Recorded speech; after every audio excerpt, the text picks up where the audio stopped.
Hello friends and welcome back to House of Props. Today I'm going to be working with a 3D print, but I'm going to try something a little differently. Instead of doing all this sanding and priming and resanding and priming again like I typically do, I'm going to try minimal sanding but applying a texture directly to the 3D print. The project today is going to be this Uruk-Hai sword from the Lord of the Rings. Everything is 3D printed except the texturing and the handle wrap. My main reason for using a 3D print as the base for this project is I wanted to keep it relatively thin, and with EVA foam, getting something thin and having a support in it would be pretty difficult. So let's get started.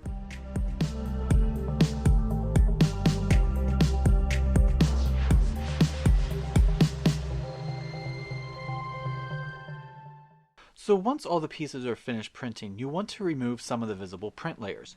To do this, I'm going to use a 220 grit pad on a hand sander, but you could also just sand it by hand if you don't have access to one.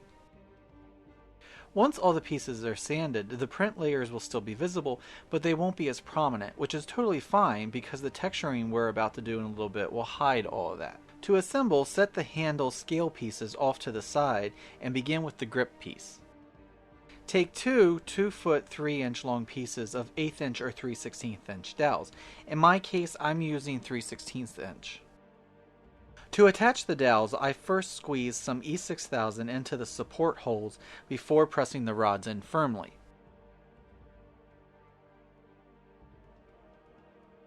Then the next piece can be aligned and slid down to meet the other, but before pressing the two together, apply a little bit of CA glue to the surface like so.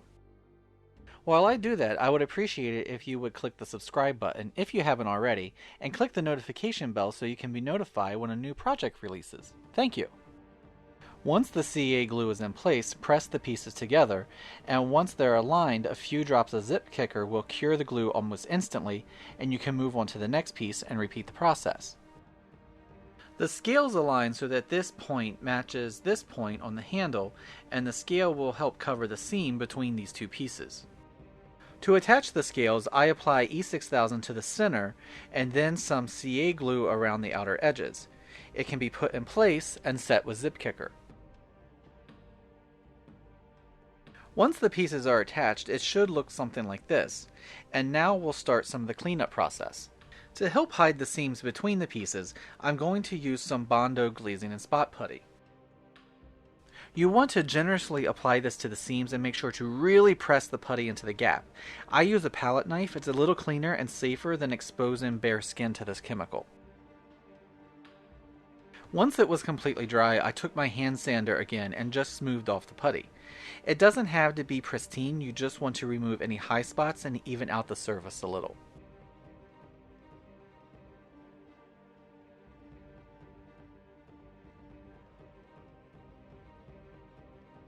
Once sanded, it should look like this, and usually at this stage it would be time to apply a 2-in-1 sandable primer to the entire print. But for this project, I'm only going to apply it to the scales on the grip, because these are the only pieces that need to remain smooth. And once the primer is dry, I'm going to just smooth it with some 400 grit sandpaper. This will just help even out the surface and take care of any spots that may still have some print layer showing through. Now that we have the scales all nice and smooth, we can focus on the blade.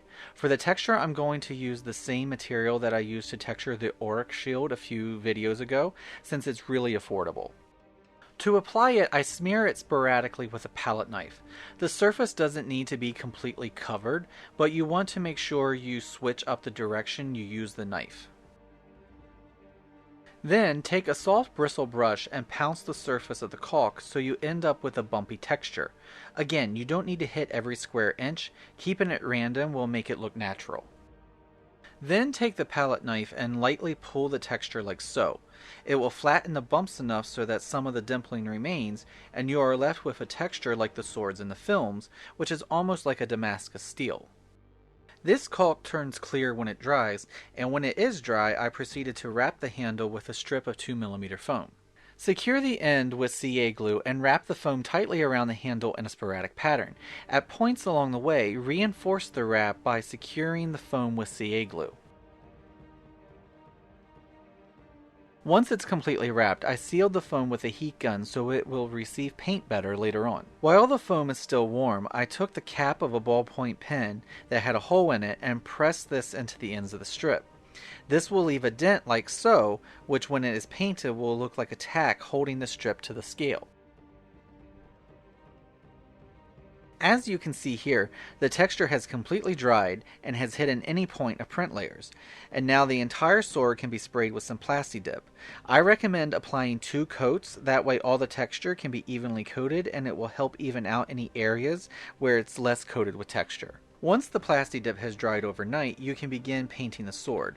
The following steps will be very similar to the ones used to paint the shield a few weeks ago. Firstly, all the areas that are meant to be metal areas are coated with a charcoal gray. The scales are based with a custom color created by taking some white and mixing in a tiny bit of burnt umber. It's very bright, but will look completely different when we're done. And to make the 2mm foam strip look like leather, I started with a base of yellow ochre.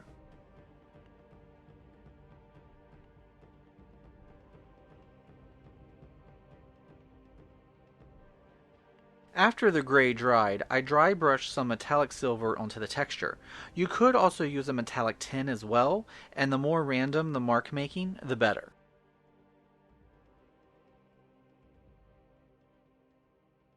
Next, I mixed some yellow ochre and some burnt sienna together, and then brushed this onto the scale pieces to create a rough-looking wood grain texture.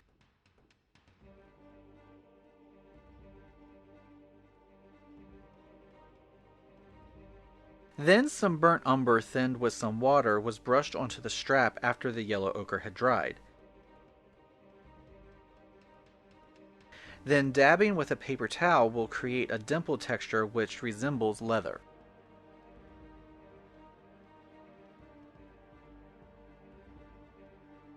While the handle dries, take a black wash and brush the blade's textured surface.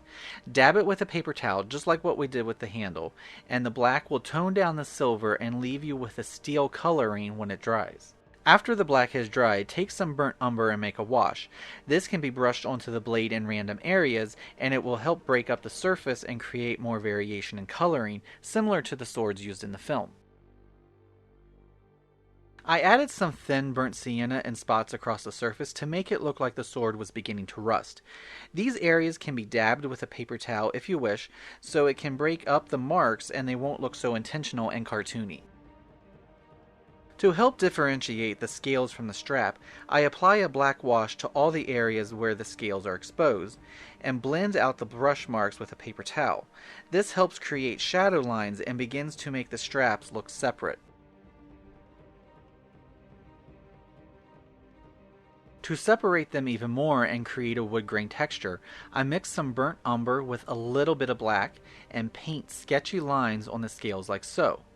These lines shouldn't look solid, they should have thick spots and then thin spots and be randomly placed side by side. Then I repeated the exact same process with some burnt umber mixed with a little bit of white. These lines can be placed in between the previous ones, and some can even slightly overlap.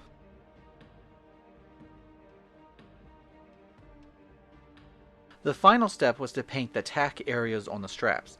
To do this, I applied a little of the metallic silver to the dots, then added a little burnt umber, and finished with a little burnt sienna. And with that, the sword is finished. And this particular project is a great painting exercise because you get to paint metal, wood, and leather all in one project using the same colors but arriving at different looking textures.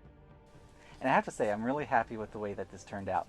The texturing matches all the texturing on my Urk EVA foam projects, and when they're side by side, you can't tell the difference. And if you would like to make one of these for yourself, you can find a link to the files in the below description. As a thank you for all your support this past year, I'm providing them for free, so please feel free, go out, make some swords. I hope you liked this video. If you did, please give it a thumbs up, share it with friends and family, subscribe to House of Props, and I'll catch you on the next one. And remember, if you are building any of my builds or using any of my templates, feel free and tag me at House of Props on Instagram, Twitter, and TikTok, because I would really like to see your fantastic work. Thank you for watching, and I'll see you next time.